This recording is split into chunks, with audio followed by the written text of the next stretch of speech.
Expect mostly sunny and pleasant conditions on Wednesday. Good Tuesday night, East Tennessee. David Aldridge, Captain Accurate here from the Captain Accurate Weather Command Center. Well, you can see from the Ultimate Doppler radar presented by Madlock Tire Service and Auto Repair, a couple of isolated showers have appeared, especially about southeast of Etowah, maybe a few lightning bolts south of Campbellsville and west of Somerset, Kentucky, but really nothing within striking distance for most. Now, as far as East Tennessee, Madlock Tire Service and Auto Repair, if you need a new set of tires, check them out. They've got 5 convenient locations and have been serving East Tennessee now for 70 years. Gotta love that. Again, a little isolated shower near Etowah. Most of the storm's actually going to fade away in the next few minutes, I would imagine, because most of it's down toward Florida, Georgia, and Alabama. Quite a few lightning strikes around the panhandle of Florida. So if you had vacation plans, might I say, the beaches along the East Coast are going to be even under more crosshairs for more showers and storms. Could we get something tropical? I'm going to explore that here in a moment. Vacation alert if you head to the beach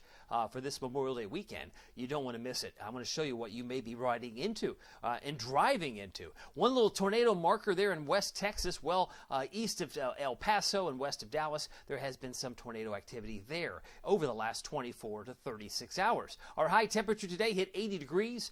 I was expecting 81. 81 is the normal for this time of year. Started the morning off at 62. Record high today, 92.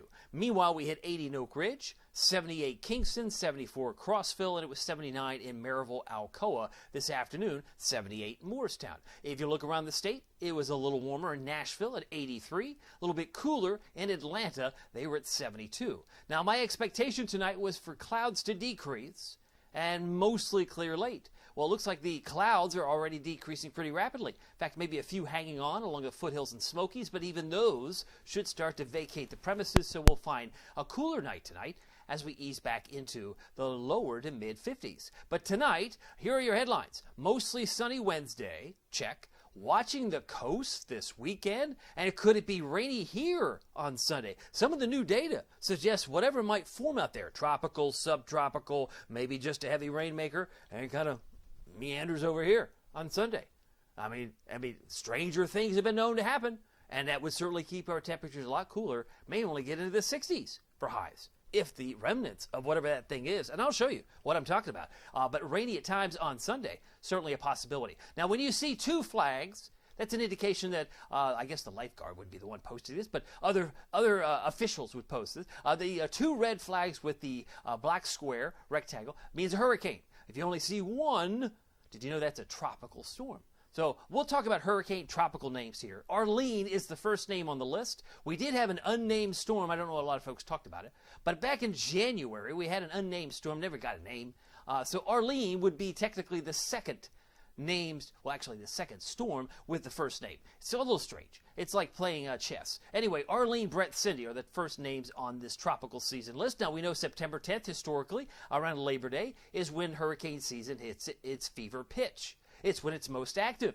But could we get an early season development like we had in January? Maybe get a little storm that spins up and causes some issues. You tell me, what are you seeing, Aldridge, that I don't see? Florida? Look at Florida. Well, I see some yellow, but it doesn't look that impressive. Well, let's zoom in. Let's see if we can zoom in. There's 5 o'clock. Oh, I see there's a little circle there. That's not the best looking 7 a.m. Friday outlook, right? Overcast skies at Myrtle. Overcast skies at Riceville Beach, overcast skies at Folly Beach, and overcast skies around, say, Hilton Head. Not looking good. And if we bring it a little bit further, now it's that's a killjoy. I was going to race to Myrtle Beach on Friday, get a jump start on the traffic, and all of a sudden now we have what could be Arlene. Or nothing at all. Maybe it's subtropical Arlene, because it's kind of, the winds aren't necessarily concentric. Maybe it doesn't get its tropical name, but it's got a lot of tropical moisture. It's like a loaded sponge just pouring out over the beaches. And even Knoxville looks like it's trying to throw a few spots of rain here as well. But then we move into about, say, noontime. Doesn't look good. Nope. I was hoping it would get better by lunchtime. It's really coming down to buckets. Honey, you want to pack up and go home? This isn't the best looking Saturday midnight. I'll say it's midnight. You're probably asleep. All right, 6:30 in the morning Saturday. Doesn't look much better. And could it migrate? Now that circulation there, center, looks pretty good. Well defined, I might say. But heavy rains, banding, coming into South Carolina. This is 6:30 Saturday. And if we bring it a little bit further, it brings it into Knoxville. Some of the models bring it in on Sunday. So I tell you what, there could be a lot going on this weekend at the beach, and it may not be the most desirable place to be. Maybe another time. There's certainly, maybe wait a week, it might get much better. That's a possibility. Storm energy, we're looking at this for purposes for severe weather, where you see yellow and red. It's where it's most active. I'm looking at Texas, maybe into Albuquerque, at least east of Albuquerque, New Mexico. Some nasty storms may be forming over the next couple of days. So if you're traveling to the west, you may find some issues there. Storm Prediction Center talking about the hot spots, North Texas, Panhandle, and maybe just around southeastern sections of Colorado, around Amarillo, might have scattered severe storms tomorrow. Thursday, they put a little thunder here for us.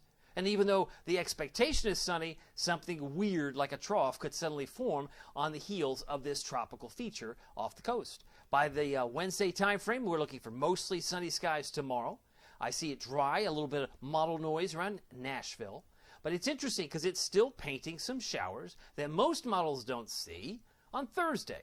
Wait a minute, I thought Thursday's supposed to be dry. It should be, but look at how this kind of just flares up. A little bit of activity, just like so. And so the Storm Prediction Center is suggesting that this could have some convection, could have some thunder in the mountains of North Carolina if you're traveling to the beach. So you might be driving into some rain if this were to verify. Not all of it holds together, but there's 7 o'clock, 7:45 at night, and it goes to bed. But we'll be watching that East Coast feature heading in. I got some spots of rain on Friday. I think we've got a better chance going into Sunday. So the average low now is 59. It should ease a little lower than that, 3 degrees to 56. Many of us will be in the lower to mid-50s overnight. Lower, meaning Oneida, 50 for Middlesboro, about 53 for Crossville, about 55 for Newport. Tonight, we are dropping ourselves down to 56, becoming mostly clear if we're not there already. Northeast winds become variable, 0 to 5. Tomorrow is, in fact, Wednesday. I'm expecting a high of 82, mostly sunny, pleasant. Winds in the morning, northeast. Winds in the afternoon, out of the east, about 5 to 10 miles per hour. Highs in Jamestown, 79. Highs in Russellville, Talbot, Morristown, 81. And highs in Dandridge, Newport, Del Rio, about 81 degrees. Tomorrow, 82 for Oak Ridge, Clinton, and Oliver Springs. Looking ahead to your Captain Accurate Weather Authority forecast for Knoxville, East Tennessee, my expectation is to know there's going to be some changes depending on what forms on the coast.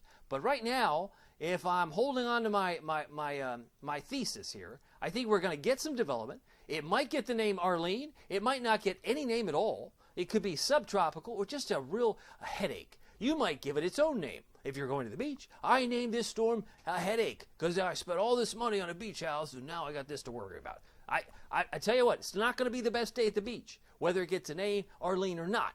You're going to say, I wish I'd picked a different weekend. That's my guess. I'm just throwing that out there. But I do think even Knoxville could be receiving end of some of the rain, and I suspect that'll be mainly on Sunday. So I left it 20% Friday, 20% Saturday, but an 80% chance on Sunday. And Sunday could be yielding anywhere from, let's see, probably about a half inch, maybe all the way up to an inch. But if it's tropical, it'd be closer to an inch.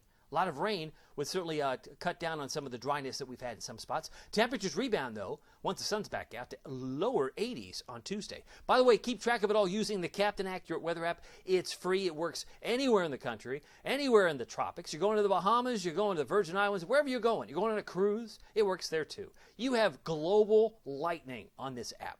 I don't know if I've reminded you of that, but it's there. You have 24-hour future radar, 24-hour, 1-hour radar. You got the 3 days of the SPC Storm Prediction Center maps. It's phenomenal. Plus, you get all the National Weather Service alerts, plus 3 extras, plus lightning alerts. What more do you need? It's all there. Just search the words Captain Accurate at the App Store, Google Play. And I'm underselling it because you have Pete Michaels traffic, local traffic, which is going to be very key as the holiday weekend approaches. Anyway, my name is David Aldrich. Some people call me Captain Accurate. It's not easy being accurate. So weather doesn't surprise you. We'll see you here next time. Take care.